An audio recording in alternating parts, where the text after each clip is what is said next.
एक वक्त का किस्सा है। श्यामपुर गांव में बिट्टू नाम का एक धोबी अपनी दुकान चलाया करता था। उस गांव के सभी लोग उससे कपड़े इस्त्री करवाया करते थे। उसके पास जो भी कपड़े धुलने के लिए आते वो अपनी दुकान के साथ मौजूद नहर पर वो कपड़े धोता और अपनी दुकान के साथ ही उन्हें सुखाता और फिर उन्हें इस्त्री करता। उसकी बीवी उसके काम से खुश तो थी, मगर बिट्टू की मसरूफियत की वजह से टाइम न देने पर वो अक्सर नाराज भी रहती थी। बिट्टू मैं खाना ले आई हूँ, खा लेना। बेगम बहुत बहुत शुक्रिया, कसम से बहुत भूख लग रही थी। अच्छा किया जो खाना ले आई हो, चलो एक साथ मिलकर खाते हैं। जी नहीं, मुझे कोई शौक नहीं है आपके साथ खाना खाने का। आप खुद ही खाओ और लोगों के कपड़े इस्त्री करो, मेरे लिए तो तुम्हारे पास टाइम ही नहीं है। अरे बेगम ऐसी बात नहीं है, देखो मैं कमाता हूँ तो तुम कितने अच्छे अच्छे खाने बनाती हो। अगर मैं नहीं कमाऊंगा तो हम खाएंगे कहाँ से?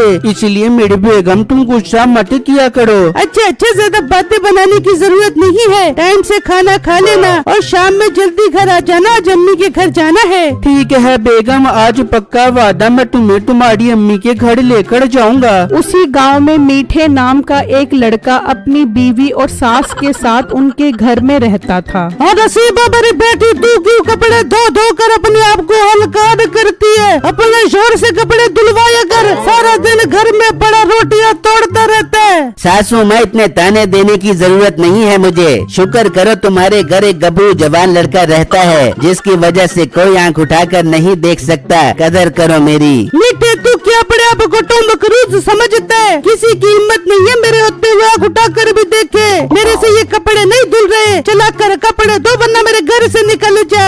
अरे मेरी बेगम तो गुस्सा क्यों करती है, मैं धोता हूँ कपड़े। फिर मीठा आता है और कपड़े धोने लग जाता है। अरे ये तो बहुत मुश्किल काम है, पूरे घर की झाड़ू भी दो, खाना भी पकाओ और अब कपड़े भी धो। नहीं नहीं मीठे, अपनी इज्जत खराब मत कर। ये क्या जल्दी हाथ चला, सोच क्या रहे? तुझे भी पता लगे कपड़े धोना कितना मुश्किल काम है। और मेरी बेगम सारा दिन घर के काम करके मेरी हालत खराब हो गई है, मैं ये कपड़े बाजार जाके धुलवा लेता हूँ। मुफ्त में कपड़े नहीं धुलते, पैसे कौन देगा? और बेगम पैसों का बंदोबस्त भी मैं कर लूँगा, तू परेशान मत हो, मैं ये कपड़े बाजार ले जाकर धुलवा रहा हूँ। फिर मीठा कपड़ों की गठरी लेकर जाता है और बिट्टू की दुकान पर पहुँच जाता है। भाई साहब, ये सारे कपड़े अच्छी तरह धोने हैं, कोई दाग धब्बा नजर न आए। भाई साहब आप परेशान मत हो, मैं सर्फ लगाकर डंडे मार मार के धोऊंगा, एक भी दाग नहीं रहेगा। ख्याल करी कपड़े फट न जाएं, वरना मेरी बेगम मुझे फाड़ देगी।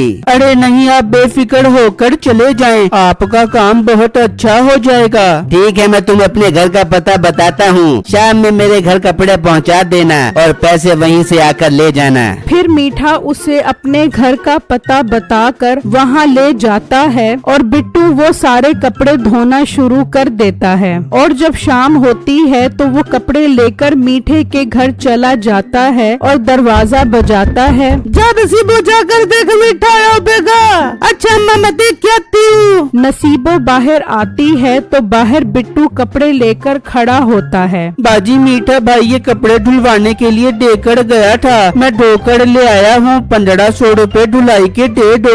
ला मुझे कपड़े दे, मीठा भी घर पर नहीं है, जब वो बेगा तो तुझे पैसे दे दे बेगा। नसीबो कपड़े लेकर अंदर चली जाती है और बिट्टू सोचने लगता है, अजीब लोग हैं, पैसे भी नहीं दिए और कपड़े भी ले गए। मैं पैसे लिए बगैर नहीं जाऊंगा, मैं यहीं पर उसके आने का इंतजार करता हूँ। बिट्टू मीठे के घर जो चारपाई पड़ी होती है उस पर लेट जाता है। उसे इतना सुकून मिलता है कि उसकी आंख लग जाती है और उसकी जेब में जो पैसे होते हैं वो निकलकर जमीन पर गिर जाते हैं। कुछ देर बाद मीठा आता है और वो वहाँ पैसे देखकर खुश हो जाता है और वो पैसे उठा लेता है। ओ मोटे उठ, ये क्या तेरे सोने की जगह है? बिट्टू उठता है और मीठे के हाथ में अपने पैसे देखता लिखता है, भाईजान ये मेरे पैसे हैं, पूरे 4000 रुपए हैं, मुझे वापस करो। और कपड़ों की धुलाई के 1500 रुपए हो गए हैं, वो भी दे दो।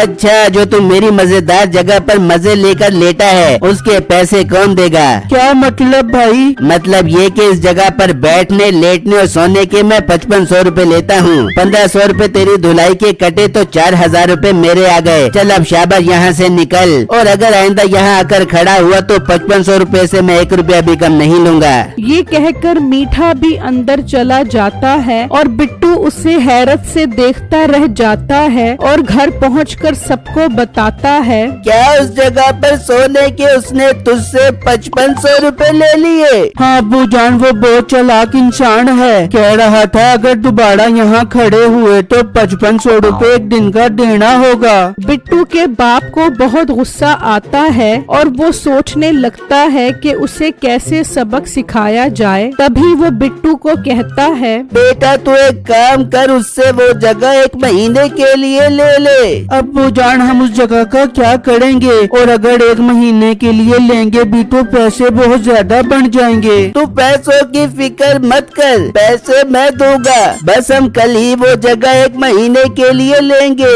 बिट्टू को कुछ समझ नहीं आता, मगर जब अगला दिन निकलता है तो वो अपने बाप और गांव के कुछ लोगों के साथ मीठे के घर आ जाता है। मीठे भाई, हमें आपके घर के बाढ़ वाली जगह 1 महीने के लिए चाहिए, मैं पैसे देने को तैयार हूँ। ये बात सुनते ही मीठे के दिल में तो जैसे खुशी के लड्डू फूटने लगते हैं। पर बेटा तुम ये जगह 1 महीने से पहले हमसे खाली नहीं करवाओगे, अगर खाली करवाई तो तुम्हें डबल पैसे देने होंगे। मैं पागल हूँ जो आपसे 1 महीने से पहले जगह खाली करवाऊँ। 5500 के हिसाब से महीने के 1.5 लाख रुपए बनते हैं, वो मुझे दे दो और मेरे घर के बाहर वाली जगह ले लो। वो उसे 1.5 लाख रुपए देकर चले जाते हैं। मीठा तो खुशी से निढाल हो जाता है। देख ले बेगम, तेरा शोहर घर पर बैठ के कैसे नोट छाप रहा है। मेरी कारीगरी चेक कर, घर के बाहर वाली बेकार जगह मैंने 1.5 लाख रुपए रेंट पर दे दी। अब करेगी अपने शोहर की इज्जत? अरे बेटे मेरी जाड़ की टोटी इज्जत तो क्या मैं तेरे पाँव धो धो के पी दूंगी। तू बस आराम कर, घर के सारे काम मैं कर दे दूंगी। अब्बू जान हमने इतनी बड़ी रकम तो उसे दे दी है, पर हम उस बेकार जगह का क्या करेंगे? बेटा तू अपने कपड़े और इस्त्री उठा और उसके घर के बाहर बैठकर इस्त्री करना शुरू कर दे। पर उससे क्या होगा? बेटा मैं जो तुझे कह रहा हूँ तू बस वही कर। फिर बिट्टू मीठे के घर के बाहर सेठ के कपड़े इस्त्री करने लग जाता है। मीठा, उसकी बीवी और माँ उसे देखकर खूब हंसते हैं। बेटा तू इन्हें हंसने दे, बस रात होने का इंतजार कर। फिर जब रात होती है तो बिट्टू का बाप एक गाय लेकर आता है। उस वक्त मीठा, नसीबो और उसकी सास सो रहे होते हैं। अचानक गाय की आवाज से उनकी आँख खुलती है। मीठे ये गाय की आवाज कहाँ से आ रही है? सारी नींद खराब कर दी मेरी। अरे बेगम, नींद तो मेरी भी खराब हो गई है, मैं जाकर देखता हूँ। मीठा गुस्से में बाहर आता है तो गाय के गोबर की बदबू और आवाज सुनकर उसे बहुत गुस्सा आता है। तभी बिट्टू को समझ आती है कि उसके बाप ने क्या कमाल की चाल चली है। और तुम्हें अकल है कि नहीं? मेरी जगह पर गाय लाकर बांध दी है, इसकी बदबू और गां ने मेरी सारी नींद बर्बाद कर दी है। ओ हेलो, ये जगह आपकी नहीं, ये हमने 1 महीने के लिए ली है, हम 1 महीने जो मर्जी करें। मीठा वापस अंदर आ जाता है और वो रात गुजरने का इंतजार करने लगते हैं। फिर जैसे ही सुबह होती है तो बिट्टू का बाप वो गाय ले जाता है। मीठे ये तेरी वजह से हुआ, देख मेरे घर के आगे कितना गोबर मचा दिया इन्होंने। चल मीठे सारा गोबर साफ कर।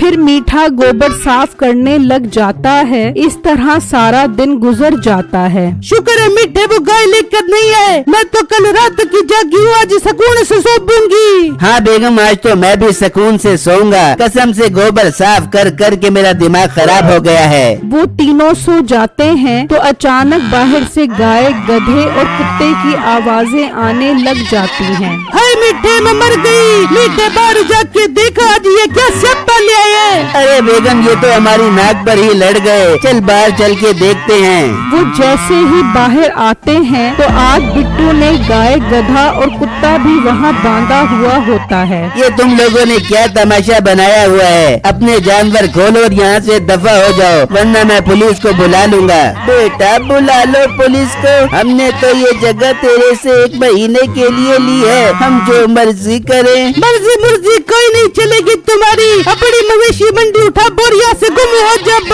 हमने आपको इस जगह के 1.5 लाख रुपए दिए हैं, हमें 3 लाख रुपए दे दो, हम चले जाते हैं। तो मेरे को जाओ, मैं भी पैसे लेके आती हूँ। नसीबो अंदर जाती है और 1.5 लाख रुपए ले आती है। ये लो अपने 1.5 लाख रुपए और बाकी 1.5 लाख की जगह मीठे को ले जा, बोर से मार मार के बंदर बढ़ा दे।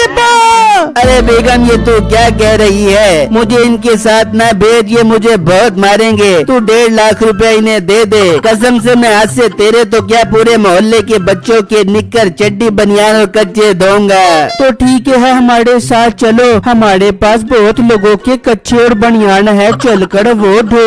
वो मीठे को अपने साथ ले जाते हैं और अगले दिन उससे खूब कपड़े धुलवाते हैं।